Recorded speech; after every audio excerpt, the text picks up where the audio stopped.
Bismillahirrahmanirrahim. Assalamualaikum warahmatullahi wabarakatuh. Nama saya Muhammad Amar. Jadi pada hari ini kami sekumpulan ingin berkongsilah kepada anda semua salah satu benda ilmu tajwid yang saya rasa perlu kami dedahkan kepada anda semua, iaitu hukum nun sakinah dan tanwin. Jadi apa itu nun sakinah? Nun sakinah ialah nun yang tidak berbaris atau bertanda mati dan juga dikenali sebagai nun mati. Okey, tanwin pula, tanwin bermaksud baris dua yang mengeluarkan suara nun sakinah atau mati di akhir kalimat. Tanwin dan dua baris ini terbahagi kepada tiga jenis, iaitu yang pertama ialah tanwin fathatan. Tanwin fathatan ni ialah tanwin yang berbaris dua di atas, contoh kalimat aliman. Yang kedua, tanwin kasratan. Tanwin kasratan ialah tanwin yang berbaris dua di bawah, contoh kalimat yauma idzin. Dan yang ketiga ialah tanwin dhammatan. Tanwin dhammatan ialah tanwin yang berbaris dua di hadapan, contoh kalimat hujuhun. Okey, jelas Okey, seterusnya apabila tanwin bertemu dengan huruf sukun, hendaklah ditukarkan tanwin itu kepada huruf nun yang berbaris di bawah. Contoh, okey, kita contoh kalimat yang pertama, taraka khairan alwasiyah. Nampak? Khairan, tanwin fathatan, tanwin berbaris dua di atas bertemu dengan huruf sukun. Jadi cara bacaan dia ialah kita perlu tukarkan tanwin itu kepada huruf nun yang berbaris di bawah. Okey, cara bacaannya taraka khairanil wasiyah. Nampak Okey, sama juga macam contoh yang lain. Kita tengok wal waznu yawma idzin al haqq. Wal waznu yawma idzin al haqq. Jadi yauma idzin, tanwin itu bertemu dengan huruf sukun al haqq. Jadi kita perlu tukarkan tanwin kepada huruf nun yang berbaris di bawah. Jadi cara bacaan dia wal waznu yauma idzinil haqq. Sama juga yang contoh yang ketiga, iaitu kadzabat adun al mursalin. Nampak adun, tanwin dhammatan, tanwin berbaris dua di hadapan. Jadi kita perlu tukarkan tanwin itu kepada nun, huruf nun yang berbaris di bawah. Jadi cara bacaannya kadzabat adunil mursalin. Okey, jelas dan seterusnya ialah apabila nun sakinah atau tanwin ini bertemu dengan huruf hijaiyah, ia terbahagi kepada 4 hukum utama, iaitu izhar, idgham, iqlab dan ikhfa. Yang pertama ialah izhar halqi. Pada bahasa, izhar bererti terang, nyata dan jelas, dan halqi bererti kerongkong. Pada istilah pula, melafazkan nun sakinah dengan jelas tanpa dengung apabila bertemu dengan huruf halqi. Jadi huruf izhar halqi ada 6. Yang pertama ialah hamzah, yang kedua ha bulat, yang ketiga ialah ain, yang keempat adalah ha pedas, yang kelima ialah ghin, dan yang keenam ialah kha. Jadi ada 6 huruf izhar halqi. Kita tengok cara bacaan dia. Okey, apabila tanwin, yang pertama kita tengok hamzah. Apabila tanwin bertemu hamzah, kita perlu jelaskan bacaan dia tanpa dengung. Okey, apabila jelas, jadi cara bacaan dia ialah bisalamin aminin. Okey, kalau dengung bisalamin aminin, nampak? Salah. Cara bacaan yang salah. Jadi kita perlu jelaskan bacaan dia tanpa dengung. Bisalamin aminin. Okey, kita tengok nun sakinah. Bila nun sakinah bertemu hamzah dalam satu kalimat, yan'auna, dalam dua kalimat, min istabraqa. Okey, kita pergi contoh yang kedua, huruf ha pedas. Tak, ha bulat. Ha bulat. Kita tengok bila tanwin bertemu ha bulat, contoh dia asihrun hadha. Nampak? Kita jelaskan bacaan dia bila tanwin bertemu ha bulat tu. Okey, nun sakinah pula, nun sakinah bertemu ha bulat dalam satu kalimah, yanhauna. Dalam dua kalimat, anhadana. Alright. Dan yang ketiga, kita tengok ain. Okey, huruf ain. Ain bertemu, tanwin bertemu ain. Okey, syakiran alima. Apabila nun sakinah bertemu ain dalam satu kalimat, an'amta. Nampak? Kita jelaskan bacaan dia. An'amta. Dalam dua kalimat, an ibadatihi. Nampak? Jelas Alright. Baiklah, Assalamualaikum warahmatullahi wabarakatuh. Jadi untuk dua topik seterusnya, nama saya Ahmad Farhan Firas. Jadi untuk dua topik seterusnya, saya akan membentangkan dua topik yang bertajuk izhar mutlak dan juga idgham. Jadi kita akan tengok pada tajuk pertama yang saya akan bentang, iaitu idgham, iaitu daripada pengertian dia dari segi bahasa adalah memasukkan sesuatu ke dalam sesuatu. Pada segi istilah pula adalah memasukkan huruf yang sukun ke dalam huruf yang berbaris seolah-olah menjadi satu huruf yang bertasydid. Jadi huruf idgham ada 6, iaitu nun, waw, lam, mim, ra, ya. Jadi ada dua subtopik dalam tajuk idgham ini. Yang subtopik yang pertama adalah idgham ma'al ghunah. Idgham ma'al ghunah, pengertian dia adalah memasukkan nun sakinah atau tanwin ke dalam huruf selepasnya disertai dengan dengung. So macam mana kita nak kenal idgham ma'al ghunah ni? Apabila kita jumpa nun sakinah atau tanwin bertemu dengan huruf-huruf idgham ma'al ghunah. Huruf-huruf idgham ma'al ghunah ada berapa? Ada 4, iaitu mim, nun, waw dan juga ya.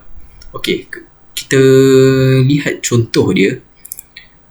Apabila tanwin bertemu mim, kita kena baca, kita kena masukkan tanwin tu ke dalam huruf selepasnya. Lepas tu kita kena dengungkan sekurang-kurangnya 2 harakat. Contoh bacaannya kita tengok tanwin bertemu mim, bisuratim mim misli. Nampak tak mulut saya masuk tanwin, saya masukkan ke dalam huruf selepasnya iaitu mim. So contoh kedua untuk huruf mim, apabila nun sakinah bertemu dengan huruf mim, iaitu mim misli. Jadi macam tu cara bacaan dia. Okey, kita tengok pada huruf nun pula. Apabila tanwin bertemu huruf nun, yauma idzin na'imah, yauma idzin na'imah.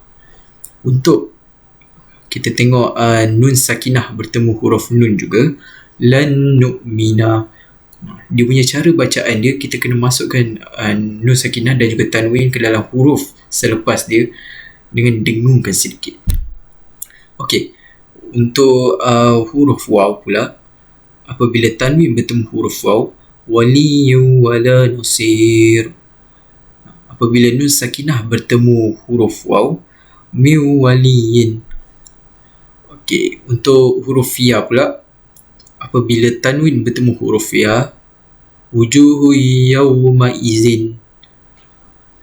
Apabila nun sakinah bertemu dengan huruf ya pula, may yasha. Okey, jadi itu untuk topik idgham ma'al ghunah. Jadi seterusnya kita tengok pula subtopik yang kedua di bawah idgham, iaitu idgham bila ghunah.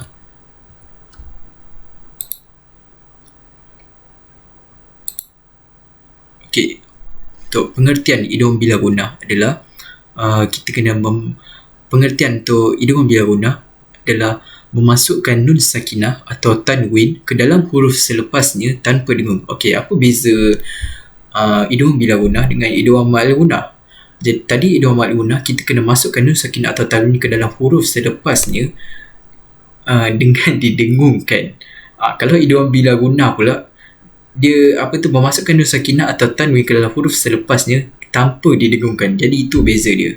Jadi idgham ma'al ghunah, untuk idgham bila ghunah ni juga ada perbezaan juga daripada segi hurufnya, iaitu ada 2 saja huruf untuk idgham bila ghunah, iaitu huruf lam dan juga huruf ra.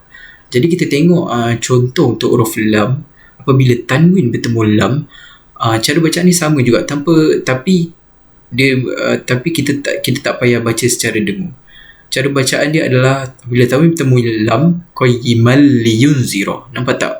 Terus masuk huruf lam.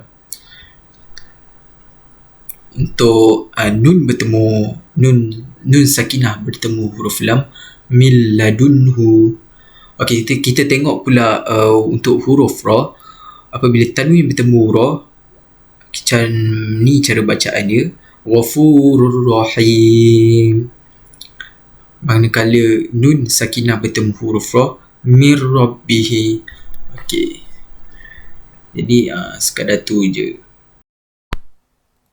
Okey, baiklah. Seterusnya kita akan lihat kepada tajuk yang bertajuk izhar mutlak.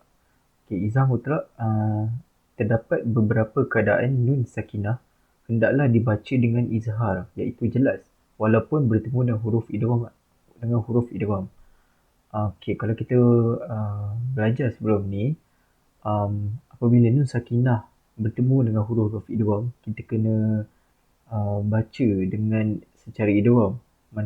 Tapi terdapat beberapa keadaan di mana nun sakinah ni kita kena baca secara izhar, kita kena baca secara jelas, walaupun bertemu dengan huruf-huruf idgham. Okay.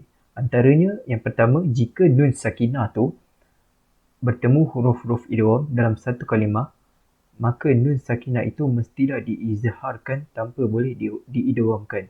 Nun sakinah tu mestilah dijelaskan tanpa boleh dimasukkan. Dan ianya hanya berlaku pada 4 tempat sahaja dalam Al-Quran. Okay, kita tengok contoh yang pertama.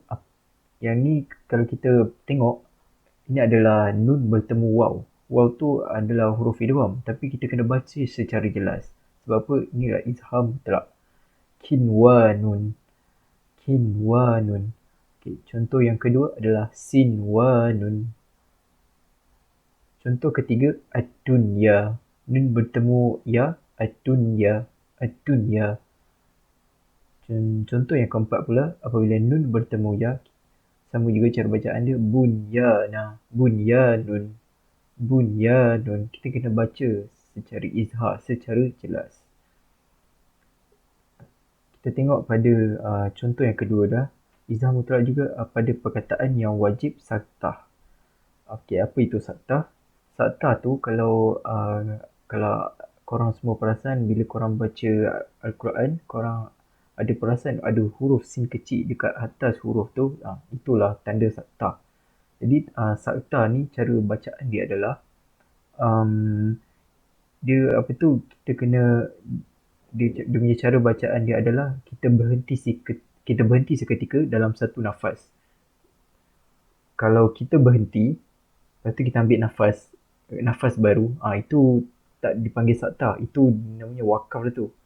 Jadi saktah ni kita berhenti sekejap dalam satu nafas. Okey, contohnya kita lihat dalam surah Al-Qiyamah ni. Dalam contoh ayat dia adalah wakilaman raqa. Jadi tanda kat sini kita boleh nampak nun bertemu ra. Ra kan huruf idgham kan. Jadi cara baca dia sama juga seperti sebelum ini, kita kena baca secara izhar, baca secara jelas tanpa boleh diidghamkan. Cuma saktah ni kita kena berhenti sekejap dalam satu nafas. Okay, saya ulang lagi sekali, wakilaman raqa.